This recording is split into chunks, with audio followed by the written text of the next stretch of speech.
It's the Reverend Philo Show. Yeah, dude. So Ethan has a cold right now, right? Okay. Oh. So me and Ash are a You little know, worried. real quick, what's funny is because we were talking yesterday, we were gonna do the podcast, but a bunch of shit came up. One of them being Ethan going to the. So you called me about 10. Oh, I gotta take Ethan to the doctor. Yeah. I'll call you when I'm done. It shouldn't take too long. And then you called me like 2 hours later. I was all high playing Red Dead, and I was like, I was kind of hoping you weren't gonna call me because I was already into it. I'm like, fuck, like man, I don't want to fucking leave this, like. And sure enough, you call me, and it was like, zzz, zzz, and I was like, I kind of looked at it, and then I looked away. Zzz, zzz, zzz, and I was like, fuck. Zzz, zzz, zzz, shit, fuck. Hello? What's up, bro? Well, no, and I was like, what's up? You're like, yeah, we're done. I was like, well, is everything all right? And you were like, yeah, that fool's a faker.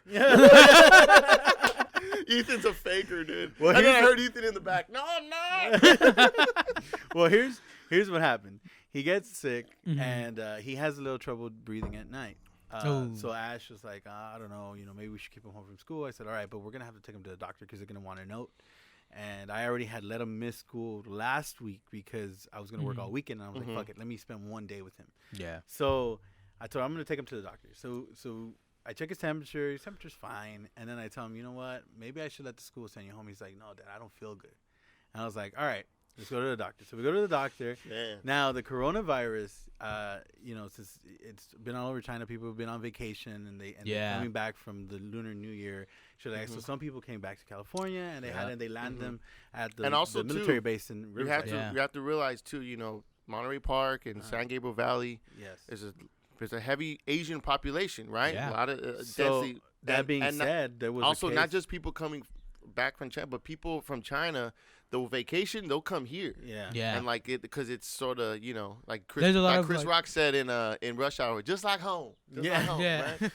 So prior to this, there was a case that was confirmed here in Alhambra. Now we live in San Gabriel. We're just a city over. Right. Yeah. So everyone's on edge.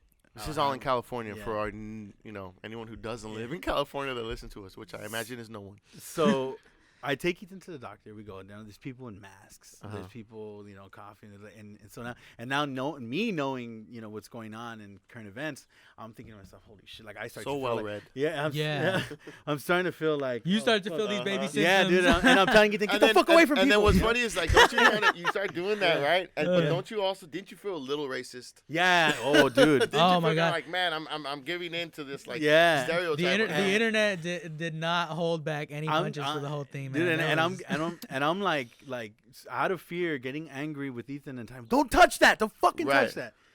So anyway, we. I forgot you're telling that story. Yeah. I thought we were just talking about. So they call us in. We go into they check him out. They're like, he's got no fever, he's got a cold, he's fine, his temperature's fine. Bring him in. If his temperature does get above 100.4, then that would be a true fever. Okay, fine. Then the doctor looks at me and she goes, didn't you guys just move to San Gabriel? And I was like, yeah, we did. And she was like, okay, just make sure you guys are covered. And she like tries to rush out. She's like, okay, just make sure you guys are covering up. She's like, because you know why, huh? And she just walks away. The doctor said that? She said that while she's pulling away and running out the door already. Okay, just make sure you cover up. And then just leaves. Yeah. I mean, either just sitting there like, what the fuck? I mean, just left her like. That's weird. And so it made me feel like, holy shit, my doctor, even the doctor did not want to be around. She ran through the door like her shape of her in the door like a cartoon, like oh man. Yeah, dude, and that's when I realized, like, holy shit, like, yeah, it seems far away, the virus. It doesn't seem like it's super serious, yet it is. But there's like this weird. You know what's funny? As I was. There's a girl, I don't know if I should say her name, but there's a girl we work with at the MC, and I was speaking to her about, and she actually is the one who brought it up. She's from Vietnam, and she lives in Chinatown over there, right? And she was like, I don't know, we were talking about a lot of different things, and then she brought up the coronavirus, and she goes, yeah, people aren't taking that seriously, but they should take it seriously. And I'm like, really? I'm like, where do you live? And she goes, I live in Chinatown, so I'm fucking worried, And I was like, damn, like, And she's like, I'm in the trenches. yeah, she's shit. I'm fucking taking grenades, motherfucker. And yeah, she was genuinely like, people need to take it seriously because they're not, and they think it's a joke, but it's not. Well, I mean, from the You see someone cough and she jumps behind a bus stop. Yeah, she like grabs me and uses me as a shield.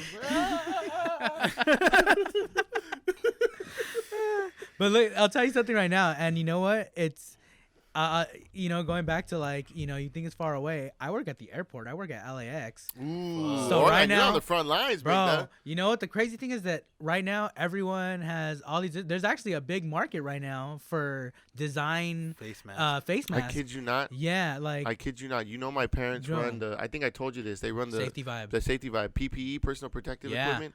So they sell like respirators and masks. They sell all kinds I would imagine of they're booming with all that right now. Listen to this.